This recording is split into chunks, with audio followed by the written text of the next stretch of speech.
Hello दोस्तों, नमस्कार। मैं राहुल अहिरवार। आज फिर मैं आपके लिए आईटीआई में वेल्डर ट्रेड के लिए कुछ इंपॉर्टेंट क्वेश्चन लेकर आया हूँ। ये क्वेश्चन आईटीआई की वेल्डर ट्रेड के लिए तो इम्पोर्टेंट है ही, साथ में जितने भी कंपटीशन एग्जाम होती है जिसमें टेक्निकल पूछा जाता है, विशेषकर टेक्निकल मैकेनिकल से या फिर वेल्डर ट्रेड से, तो उनके लिए भी इम्पोर्टेंट है। दोस्तों, ये आपका सेकेंड पार्ट रहेगा। पहला पार्ट मैंने आपको बना के भेज दिया है जिसमें 50 क्वेश्चन थे। सेकंड पार्ट में भी 50 क्वेश्चन रहेंगे। वैसे ही जितने पार्ट आएंगे उसमें 50-50 क्वेश्चन आपको मिलते रहेंगे। तो ठीक है दोस्तों, हम स्टार्टिंग करते हैं पार्ट 2 के पहले क्वेश्चन की।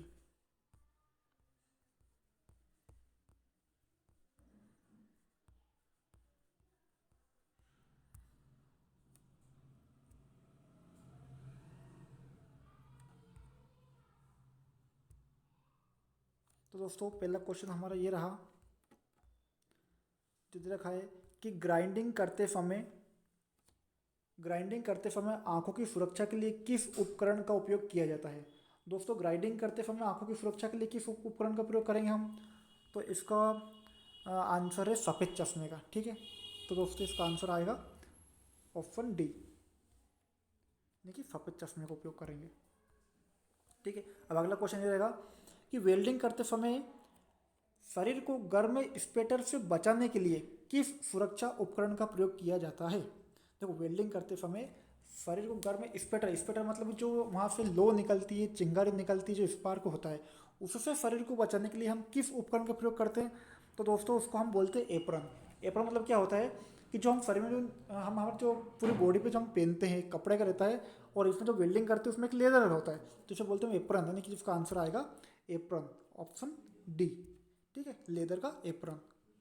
अगला क्वेश्चन देखते हैं, रूट गैप प्रदान करने का उद्देश्य क्या है। तो रूट गैप प्रदान करने का उद्देश्य क्या है, जिसको आखिरी इसका आंसर होता है पेनेट्रेशन की गहराई बढ़ाने के लिए, है ना। तो रूट गैप क्यों दिया जाता है? पेनेट्रेशन की गहराई बढ़ाने के लिए। तो ऑप्शन आएगा इसका डी, पेनेट्रेशन की गहराई बढ़ाने के लिए। अगला क्वेश्चन देखते हैं, फ्यूजन जोन क्या है। फ्यूजन जोन क्या होता है दोस्तों? तो फ्यूजन जोन होता है एक संयुक्त सतह। संयुक्त सतह मतलब जो ज्वाइनिंग जो सरफेस होती है, सरफेस की जो ज्वाइंट होता है, उसके बोलते हैं फ्यूजन सतह, सॉरी उसको बोलते हैं फ्यूजन। फ्यूजन मतलब कि जब भी हम कोई वेल्डिंग करते हैं, तो वेल्डिंग करते हैं जो ज्वाइंट होते हैं ना, ज्वाइंट, और ज्वाइंट के जो ऊपर की जो सतह होती है, सरफेस सतह, उसको बोलते हैं अपन फ्यूजन, जिसको हिंदी में कह सकते हैं संयुक्त की सतह, यानी कि सरफेस का joint, surface of joint, joint की सतह।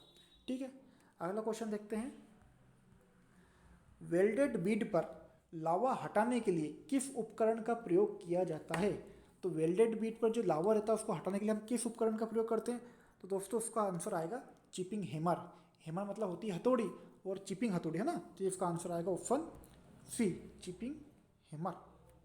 ठीक है, अगला क्वेश्चन देखते हैं, ऑक्सीकरण लो का उपयोग क्या होता है, ये क्या है? जो ऑक्सीकरण लो होती है उसका उपयोग क्या होता है? तो दोस्तों, इसका आंसर आपका आएगा ऑप्शन डी में, कि स्टेलाइट पाइप वेल्डिंग के लिए उसका प्रयोग किया जाता है। किसका प्रयोग? ऑक्सीकरण लो का उपयोग कहाँ होता है? स्टेलाइट पाइप वेल्डिंग के लिए होता है। ठीक है, डी। अगला क्वेश्चन देखते हैं, एक आपको एक आकृति दे रखी है, इस आकृति में जो एक्स जो भाग दे रखा है, एक्स से अंकित अंकित किया हुआ है ना, ये वाला भाग, इसको पूछा कि इस भाग का नाम क्या है। तो ये भाग हमें बताना है कि इसका भाग का नाम क्या है। तो दोस्तों, ये एक हेक्जा फ्रेम है। इस हेक्जा फ्रेम का जो ये भाग दे रखा है एक्स नाम से, इसका नाम क्या होगा? तो दोस्तों, इसका नाम होता है फ्रेम लंबाई समायोजन, मतलब कि इसके द्वारा हम इस पार्ट के द्वारा फ्रेम की जो लंबाई है उसको कम ज़्यादा कर सकते हैं, जिसको बोल से हम एडजस्ट कर सकते हैं ना। तो इसको बोलेंगे फ्रेम लेंथ एडजस्टमेंट, यानी कि हिंदी में कहेंगे इसको फ्रेम लंबाई समायोजन। अगला क्वेश्चन देखते हैं। ठीक है, इस पर टिक कर देते हैं, ऑप्शन डी। ठीक है, अगला क्वेश्चन देखते हैं, हथौड़े का उपयोग करते समय दुर्घटना के मुख्य कारण क्या होते हैं। तो दोस्तों, क्या कारण हो सकते हैं हम जब हथौड़े का उपयोग करते हैं? तो इसका ऑप्शन हमें यहाँ मिलेंगे।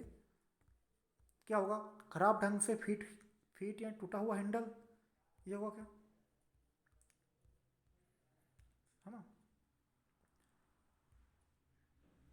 खराब ढंग से फिट या टूटा हुआ हैंडल, या सेकेंड है हैमर का उपयोग करने में सावधानियाँ, तीसरा ऑपरेशन में कुशलता, और चौथा हैंडलिंग में बेहतर तरीके। तो दोस्तों, इसका आंसर आएगा खराब ढंग से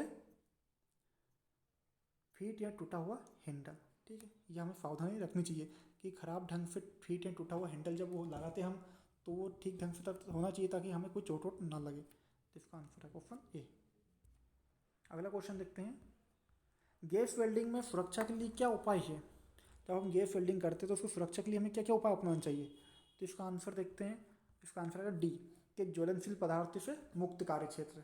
मतलब यदि हम ऑप्शन ए देखते हैं तो सुरक्षा निर्देश का ज्ञान होना चाहिए, तो नहीं, सुरक्षा निर्देश का ज्ञान ना होना तो गलत, हमें सुरक्षा निर्देश का ज्ञान होना चाहिए गैस वेल्डिंग करते समय। सेकेंड देखते हैं, क्षति के लिए होज या गेज पर जांच ना करना, तो ये भी गलत है। क्षति जब होती है तो उसकी गेज पर जांच करना आवश्यक है, ठीक है। तीसरा देखते हैं, सिलेंडर की अवधि जांच ना करना, तो ये भी गलत है। सिलेंडर की अवधि भी हम जांच करनी चाहिए। और चौथा होता है ज्वलनशील पदार्थ से मुक्त कार्य क्षेत्र, मतलब कि जहाँ भी हम काम कर रहे हैं, जहाँ पे हम वेल्डिंग कर रहे हैं, वहाँ पे कोई सा भी ज्वलनशील पदार्थ नहीं होना चाहिए, है ना। तो इसका ऑप्शन आएगा ऑप्शन डी, कि हमें ध्यान रखना चाहिए। अगला क्वेश्चन देखते हैं, आर्क की चमक के कारण आंखों में जलन होने वाले व्यक्ति के लिए क्या उपचार है? हम जब वेल्डिंग करते हैं तो जब वेल्डिंग करते हैं जो चमक आती है आँख में, उसकी जलन होने के कारण, उसकी जलन होने पर व्यक्ति के लिए क्या उपचार है ना। तो उपचार बताना हमें, तो उपचार का सबसे अच्छा तरीका है कि आई ड्रॉप का उपयोग करें। किसका उपयोग करें? आई ड्रॉप का। अब हम जाते हैं बाजार में तो आई ड्रॉप मिलती है, हमें आई ड्रॉप का उपयोग करना चाहिए उसके लिए, ठीक है, ऑप्शन बी। ठीक, अगला क्वेश्चन देखते हैं, उच्च दबाव के कारण, उच्च दबाव के कारण एसिटिलीन जनरेटर के विस्फोट से बचने के लिए कौन सा सुरक्षा उपकरण लगाया जाता है? तो इसका सिंपल सा आंसर है हाइड्रोलिक बैक प्रेशर वाल्व। एक वाल्व होता है जिसको बोलते हैं हाइड्रोलिक बैक प्रेशर वाल्व, है ना। तो इसका आंसर आएगा ऑप्शन सी। अगला क्वेश्चन दे रखा है कि गैस काटने की प्रक्रिया में किस प्रकार की गलती इनमें इनमें से इसमें इस प्रकार की कटिंग एज के उत्पादन करती है? यानी जब हम गैस वेल्डिंग करते हैं तो गैस काटने की प्रक्रिया में किस प्रकार की गलती के कारण इसमें इस प्रकार की कटिंग एज उत्पादन करती है ना। तो इस प्रकार कटिंग एज किस में आती है दोस्तों? इसका आंसर आएगा नोक टिप प्लेट से बहुत अधिक ऊंची होना। जो उसकी नोक रहती है नोजल की, नोक टिप वो प्लेट से अधिक ऊंची हम रखेंगे तो इस टाइप की डिजाइन बनेगी, वो हमारा फिर वो लेयर इस टाइप की लेयर आएगी, है ना। तो इसका कारण क्या होगा कि नोक टिप प्लेट से अधिक ऊंची होने के कारण, ठीक है। तो इसका आंसर आएगा आपका बी, ठीक है। अगला क्वेश्चन देखते हैं, यदि एक वेल्डर उस किरणों के संपर्क में आता है जो अल्ट्रावायलेट और इंफ्रारेड किरणों का प्रभाव होता उन, देखो एक बार फिर पढ़ते हैं, यदि एक वेल्डर उस किरणों के संपर्क में आता है तो अल्ट्रावायलेट और इंफ्रारेड किरणों का क्या प्रभाव पड़ता है? तो दोस्तों सिंपल सा है, इसका आंसर आएगा आपका कि आंखों पर प्रभाव उसका होगा। किस पर होगा? आंखों पर। तो ऑप्शन आएगा बी। तीसरा देखते हैं, गेट काटने की प्रक्रिया में अनियमित ड्रैग लाइंस के बनने का क्या कारण है? अनियमित ड्रैग लाइंस किससे? गैस काटने की प्रक्रिया में। तो ड्रैग लाइंस किसे कहते हैं दोस्तों? तो इसने एक आकृति दी है आपको यहाँ पर, ड्रैग लाइंस के कारण ये आकृति क्यों बनती है? तो सबसे अच्छा तरीके इसका आंसर है कि जो ड्रैग लाइंस ये होती है ये ऑक्सीजन की कमी कारण होती है ना, तो ऑक्सीजन के दबाव का कम होना, ठीक है। तो इसका आंसर आएगा ऑप्शन ए, ऑक्सीजन का दबाव कम होना। अगला क्वेश्चन देखते हैं, आर्क वेल्डिंग में किस प्रकार के ट्रांसफार्मर का उपयोग किया जाता है? जो आर्क वेल्डिंग होती है उसमें किस प्रकार के ट्रांसफार्मर का प्रयोग किया जाता है? तो दोस्तों सबसे अच्छा इसे ऑप्शन आएगा option B, step down transformer का, ठीक है। इसमें जो आर्क वेल्डिंग करते हैं हम तो उसमें स्टेप डाउन ट्रांसफार्मर का उपयोग किया जाता है। अगला क्वेश्चन देखते हैं, आसान वेल्डिंग के लिए कौन सी स्थिति लाभप्रद है?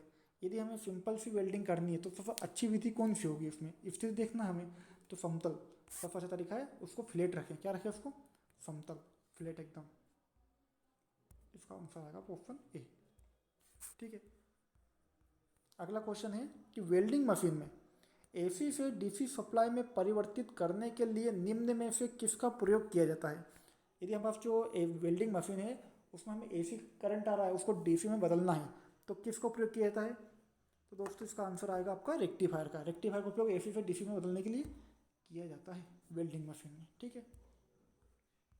अगला क्वेश्चन है, वेल्डिंग मशीन में अर्थ लैंप, है ना, अर्थ लैंप बनाने के लिए किस धातु का प्रयोग किया जाता है? तो इसका आंसर आएगा तांबा और की मिश्र धातु।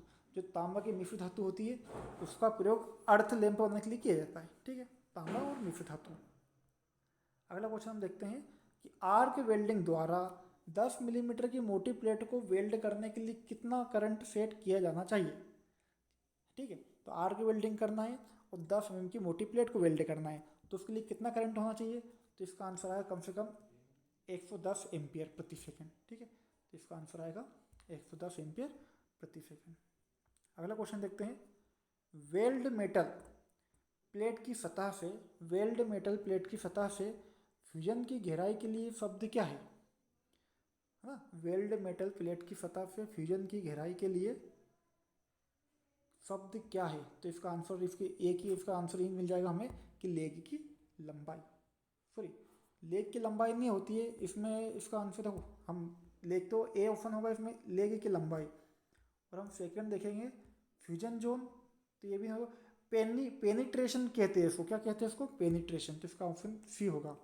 गर्मी प्रभावित क्षेत्र भी नहीं होगा, इसका आंसर होगा पेनिट्रेशन। ठीक है, अगला क्वेश्चन देखेंगे, डबल बेवल बट ज्वाइंट के लिए कोण क्या होना चाहिए। अब डबल ज्वाइंट है और बट ज्वाइंट है, तो उसके लिए कितना कोण होना चाहिए। तो सिंपल सा है, उसमें कितना 45 डिग्री का। ठीक है, डबल जे बट के लिए, डबल बेवल बट के लिए 45 डिग्री कोण। अगला क्वेश्चन देखते हैं, यदि एक ही लेवल में दो मेंबर को वेल्ड किया जाता है तो ज्वाइंट का नाम क्या है। यदि एक ही लेवल में दो मेंबर को वेल्ड किया जाता है तो ज्वाइंट का नाम क्या होगा। तो दोस्तों इसका आंसर आएगा बट ज्वाइंट, जिसको कहते हैं बट ज्वाइंट।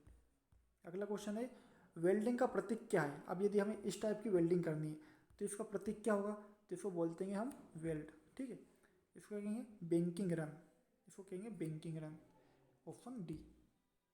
क्योंकि ये स्पॉट वेल्ड भी नहीं है, ये फ्लैट वेल्ड भी नहीं है ना, ना तो स्पॉट में दिखती है, ना फ्लैट में दिखती है, ना सिंगल वे में, जिसको बोल देंगे बेकिंग रन वेल्ड।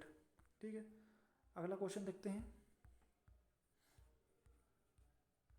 अगला क्वेश्चन दे रखा है आपने कि वेल्ड फिनिश प्रतीक, ये जो है ना वेल्ड जो फिनिश करी, इसको प्रतीक का चिन्ह, प्रतीक का आकार क्या है। इसने आकार पूछा है इस टाइप का, जो दे रखा है इसने, इसका मतलब क्या होता है। इसने वेल्डिंग करी यहाँ पर, और वेल्डिंग करने का जो प्रतीक दे रखा है इसका आकार क्या है।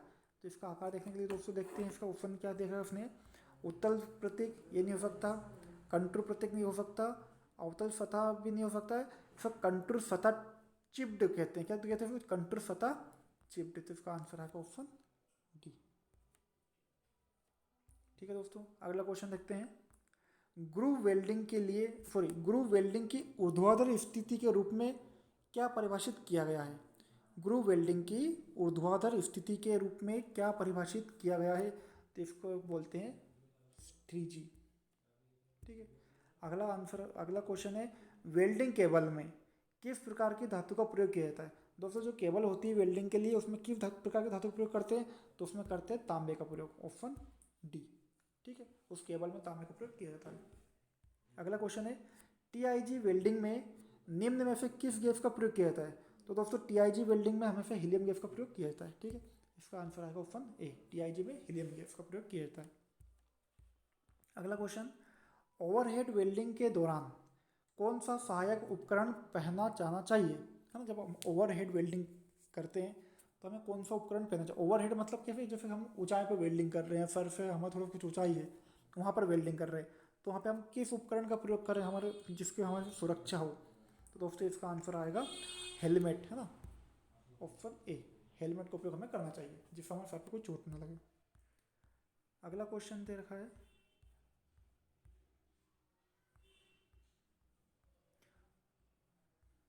ये 78 नंबर का अगला क्वेश्चन दे रखा है उसने कि निम्नलिखित में से कौन सी आग में सहायक नहीं है।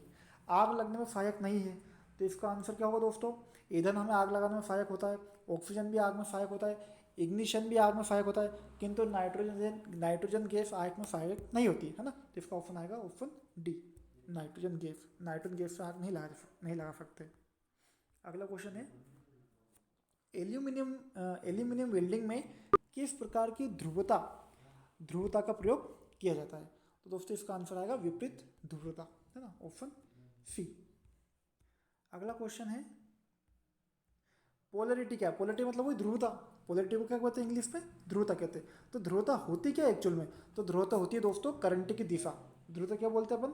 करंट की दिशा। ठीक है, ऑप्शन बी। यहाँ पूछा था उसने कि किस प्रकार की ध्रुवता, ध्रुवता मतलब वही पोलैरिटी। तो पोलैरिटी क्या है? इसका ऑप्शन आ रहा है विपरीत ध्रुवता। किसमें किया जाता है विपरीत ध्रुवता का प्रयोग? एल्यूमिनियम वेल्डिंग में। ठीक है, और अब ध्रुवता होती क्या है? तो ध्रुवता होती है करंट की दिशा, यानी करंट किस दिशा में जा रहा है उसको बोलते हैं ध्रुवता।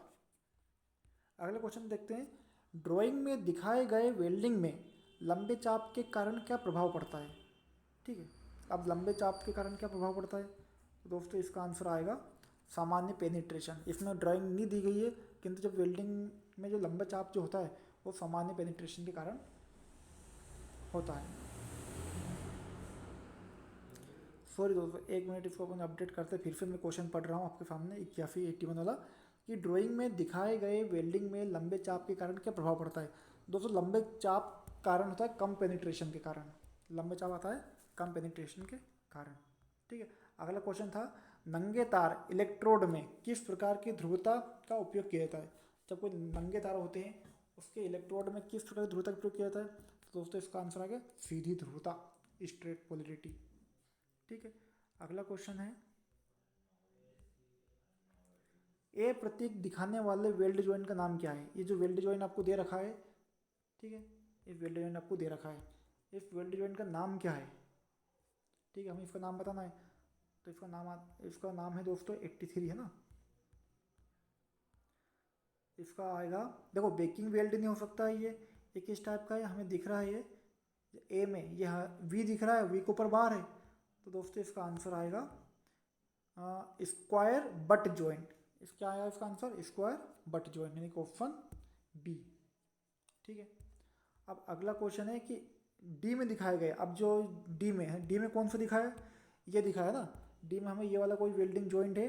अब हमें इसका नाम बताना है कि इसका नाम क्या है। ठीक है, तो दोस्तों इसका हम क्वेश्चन पढ़ते हैं कि डी में दिखाए गए प्रतीक के संयुक्त के प्रकार का नाम क्या है? तो इसका नाम होगा, देखो अवतल तो नहीं हो सकता ये, इसका नाम है मिसलेस पाइप, रेजिस्टेंस वेल्डिंग पाइप, है ना। मिसलेस इसका ऑप्शन आएगा, ऑप्शन डी, मिसलेस पाइप। यहाँ से बोलते हैं रेजिस्टेंस वेल्डेड पाइप। ठीक है, अगला क्वेश्चन देखते हैं कि सी में दिखाए गए प्रतीक के लिए संयुक्त के प्रकार का नाम क्या है? अब सी देखते हैं कि सी में कैसे चिन्ह है। तो दोस्तों सी में ये चिन्ह बना है, हमें यहाँ पे इसका नाम बताना है। तो इसको क्या था इसका क्वेश्चन था कि सी में दिखाए गए प्रतीक के संयुक्त का नाम, संयुक्त मतलब चिन्ह जो वेल्डिंग की हुई है उस ऑपरेशन में इसका नाम, जो ज्वाइंट है ना, वो ज्वाइंट का नाम क्या होगा? तो दोस्तों इसका आंसर आएगा आपका अवतल फिलेट, इसको बोलते हैं अवतल फिलेट। ठीक है, तो इसका आंसर आएगा ऑप्शन ए, अवतल फिलेट। अगला क्वेश्चन देखते हैं कि किस प्रकार का इलेक्ट्रोड छोटी आर्क लंबाई का उत्पादन करता है ना। किस प्रकार का इलेक्ट्रोड छोटी आर्क लंबाई का उत्पादन करता है? तो दोस्तों इसका आंसर आएगा heavy coated, option A, heavy coated. अगला क्वेश्चन देखते हैं, किस प्रकार की आर्क की लंबाई गहरी पेनेट्रेशन वेल्ड पैदा करती है? किस प्रकार की आर्क की लंबाई गहरी पेनेट्रेशन वेल्ड पैदा करती है? तो दोस्तों इसका आंसर आएगा आपका लघु आर्क की लंबाई, लघु आर्क होनी चाहिए उसमें। अगला क्वेश्चन है कि एक रेक्टिफायर का रूपांतरण कार्य क्या है? रेक्टिफायर का काम क्या होता है, मतलब रेक्टिफायर क्या काम करता है? तो रेक्टिफायर करता है एसी से डीसी को कन्वर्ट, है ना। यदि हमारे पास एसी आ रही है तो उसको डीसी में क्या करता है? कन्वर्ट करता है। कौन करता है? रेक्टिफायर। और डीसी से एसी में क्या कौन कन्वर्ट करता है? तो डीसी हमारे घर में आ रही है उसको एसी में कन्वर्ट करना है तो ट्रांसफार्मर करता है। ठीक है, ट्रांसफार्मर डीसी से एसी में कन्वर्ट करता है और रेक्टिफायर एसी को डीसी में कन्वर्ट करता है।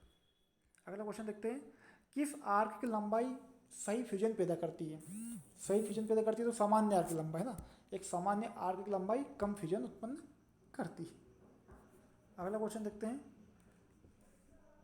आलोह धातु को वेल्डिंग करने में, अब लोह धातु नहीं है, उसने कहा आलोह धातु को वेल्डिंग करने में किस प्रकार की ध्रुवता का प्रयोग किया जाता है? तो आलोह, हमें जितनी भी आलोह धातु होती है, चाहे वो एल्यूमिनियम हो कुछ भी हो, तो उसमें विपरीत ध्रुवता का प्रयोग किया जाता है। जितने भी आलोह धातु है उनकी वेल्डिंग करते हैं तो विपरीत ध्रुवता का उसमें प्रयोग करते हैं। ठीक है, अगला क्वेश्चन बोल रहा है कि यदि बिजली की आपूर्ति नहीं है तो आर्क वेल्डिंग के लिए उपयोग किया जाता है किसका? ठीक है, यदि बिजली की आपूर्ति नहीं है तो आर्क वेल्डिंग में आर्क वेल्डिंग के लिए किसका प्रयोग किया जाता है? तो दोस्तों इसका आंसर आएगा, देखो रेक्टिफायर का उपयोग भी नहीं करते, ट्रांसफर का उपयोग भी नहीं करते, इसका आंसर आएगा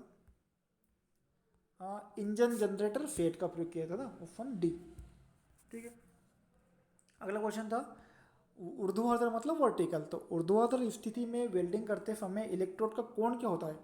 हमें इलेक्ट्रोड कोण निकालता है, तो दोस्तों इसका कोण होना चाहिए 80 से 90 डिग्री के बीच में। जब हम वर्टिकल या ऊर्ध्वाधर या खड़ी वेल्डिंग करते तो इलेक्ट्रोड का कोण कितना होना चाहिए? 80 से 90 के बीच में। अगला क्वेश्चन है किस प्रकार का अर्क गुनगुनाती ध्वनि पैदा करता है? देखो जब हम कोई वेल्डिंग करते हैं तो उसमें एक ध्वनि उत्पन्न होती है, जिस ध्वनि का नाम है गुनगुनाती। तो कौन सा अर्क है जो गुनगुनाती ध्वनि उत्पन्न करता है? तो दोस्तों लंबी आर्क की लंबाई, है ना, ये वाला जो वेल्डिंग है ना, लंबी आर्क की लंबाई वाला।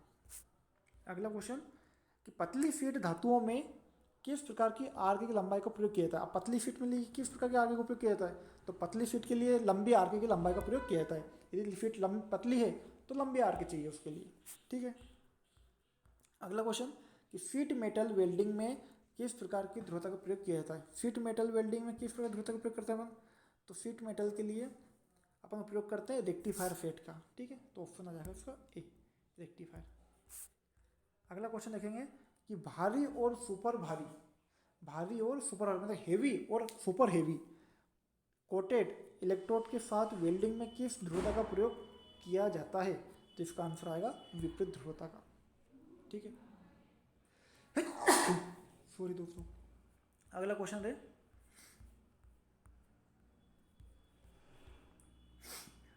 कास्ट आयरन की वेल्डिंग में किस ध्रुवता का प्रयोग किया जाता है? अब कास्ट आयरन की वेल्डिंग में किस ध्रुवता का प्रयोग किया जाता है? तो कास्ट आयरन के लिए किसका प्रयोग करेंगे हम? तो कास्ट आयरन के लिए भी क्या करेंगे? विपरीत ध्रुवता का प्रयोग। ठीक है, आंसर सी, कास्ट आयरन के लिए भी। अगला क्वेश्चन है कि फ्लैट स्थिति वेल्डिंग में इलेक्ट्रोड का कोण कितना होना चाहिए? तो दोस्तों फ्लैट के लिए कितना कोण होना चाहिए? तो फ्लैट के लिए होना चाहिए 70 से 80 डिग्री, और वर्टिकल के लिए 80 से 90 डिग्री, और फ्लैट के लिए 70 से 80 डिग्री। और अगला क्वेश्चन है कि क्षैतिज स्थिति में इलेक्ट्रोड का कोण कितना होना चाहिए? क्षैतिज स्थिति में, है ना, चाहे वो फ्लैट स्थिति पूछे चाहे वो क्षैतिज पूछे, दोनों का अर्थ है एक ही होता है। तो इसका भी 70 से 80 डिग्री। ठीक है, यहाँ भी 70 से 80 था फ्लैट में, और क्षैतिज में कितना होता है? 70 से 80 डिग्री। ठीक है दोस्तों, तो ये सेकेंड पार्ट मैंने आपको कंप्लीट करवा दिया है, और थर्ड पार्ट में आपको देने वाला हूँ जिसमें 50 क्वेश्चन रहेंगे और इसी टाइप के रहेंगे। ठीक है, और ये PDF यदि आपको पढ़ना है तो मैं आपको लिंक में सेंड कर दूंगा, तो आप डिस्क्रिप्शन बॉक्स में जाकर लिंक में इसको डाउनलोड कर सकते हैं। ओके दोस्तों, जय हिंद।